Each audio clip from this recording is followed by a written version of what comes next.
বিসমিল্লাহির রহমানির রহিম। Voice of people with কাজলের পক্ষ থেকে জানাই অভিনন্দন।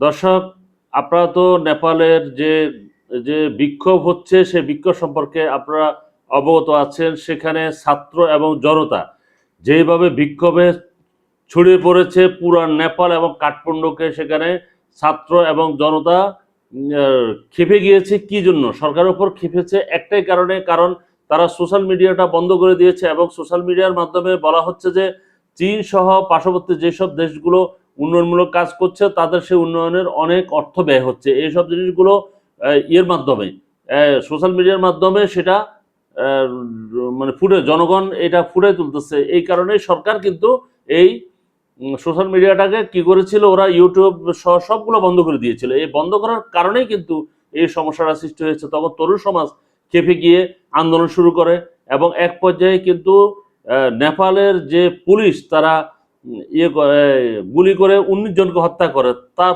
প্রতিবাদে তারা ক্ষিপ্ত হয়ে ছাত্রর সাথে জনতা একসাথে হয়ে তারা পার্লামেন্ট দখল করে ফেলে। তাছাড়া তাদের সমর্থনে কিছু স্বরাষ্ট্রমন্ত্রী, কৃষিমন্ত্রী এবং তথ্য যোগাযোগ মন্ত্রী এরা কিন্তু আগে থেকে পদত্যাগের ঘোষণা দিয়েছে। এর পরিপ্রেক্ষিতে কিছু কিছু মিনিস্টার যারা ছিলেন, অর্থমন্ত্রী ছিলেন, তাদেরকে কিন্তু রাস্তায় একেবারে দৌড়াইয়া ধরে তাদেরকে কিন্তু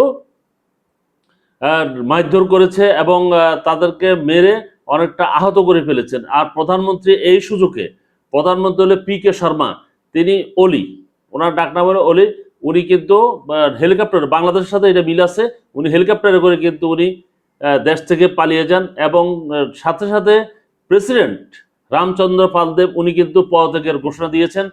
ঘোষণা দেওয়ার পরে এখন তো দেশে পুরো বিশৃঙ্খল অবস্থা সৃষ্টি হয়েছে এবং দেশের অন্যান্য যেসব মন্ত্রীরা আছে তারা কিন্তু সবাই পালিয়ে গেছে। জনগণ কিন্তু সকল মন্ত্রীদের বাসায় কিন্তু হামলা করেছে, হামলা করে তছনছ করে দিয়েছে। ওরা কেউ পালাতে পেরেছে, কেউ তো পালাতে পারে না। যারা পালাতে পারে নাই তাদেরকে কিন্তু গণধোলাই দিয়েছে। যার পরিপ্রেক্ষিতে এখন একটা চরম বিশৃঙ্খলা সৃষ্টি হয়েছে কাঠমান্ডু, যেটা নেপালের রাজধানীতে।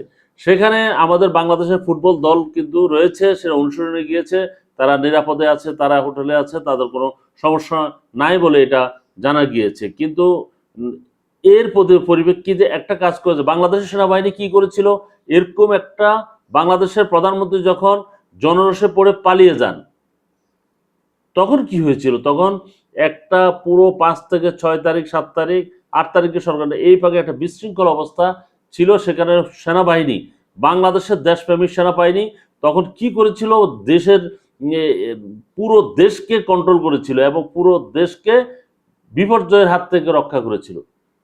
এটা কিন্তু সত্য এবং এটা সকল মানুষকে এটা স্বীকার করতে হবে। তাহলেই শুধুমাত্র যে উপকার করে তার উপকার স্বীকার করা হয়। আজ অবধি বাংলাদেশের সেনাবাহিনী কন্টিনিউয়াসলি তাদের সেই সার্ভিসটা দিয়ে যাচ্ছে এবং বলছে যে নির্বাচন যদি ফেব্রুয়ারির প্রথম সপ্তাহে হয় তখন তারা আবার ব্যারাকে ফিরে যাবে। এরকম একটা দৃঢ় চিত্ত, মানে একটা দৃঢ়পত্র নিয়ে যে ঘোষণা, সেটাই হলো দেশপ্রেমের একটা অগ্নিশিখা।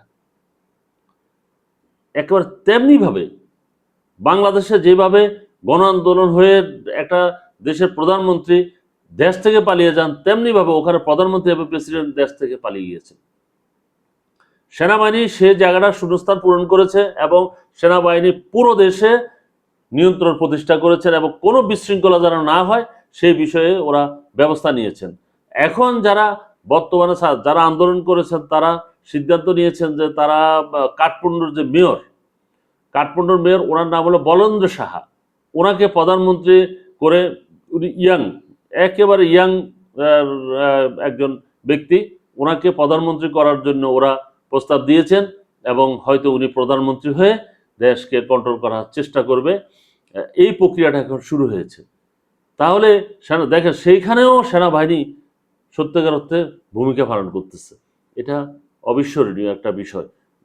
নেপাল, আমরা আশা করব পার্শ্ববর্তী দেশ, আমাদের বন্ধুপ্রতিম দেশ নেপাল বাংলাদেশের মতো একটা সুন্দর একটা অবস্থায় ফিরে যাবে, বিশৃঙ্খলা থেকে ফিরে যাবে। তাহলে একটা দেশ সুসংগঠিত হয়ে সুন্দর ভবিষ্যতের দিকে তারা এগিয়ে যাবে বাংলাদেশের মতো। দর্শক, ভালো থাকবেন। সবার আগে একটু অনুরোধ করব, আমার ফেসবুক পেজে ফলো এবং ইউটিউব চ্যানেলে সাবস্ক্রাইব করে সঙ্গে থাকবেন। ভালো থাকেন। আল্লাহ হাফেজ।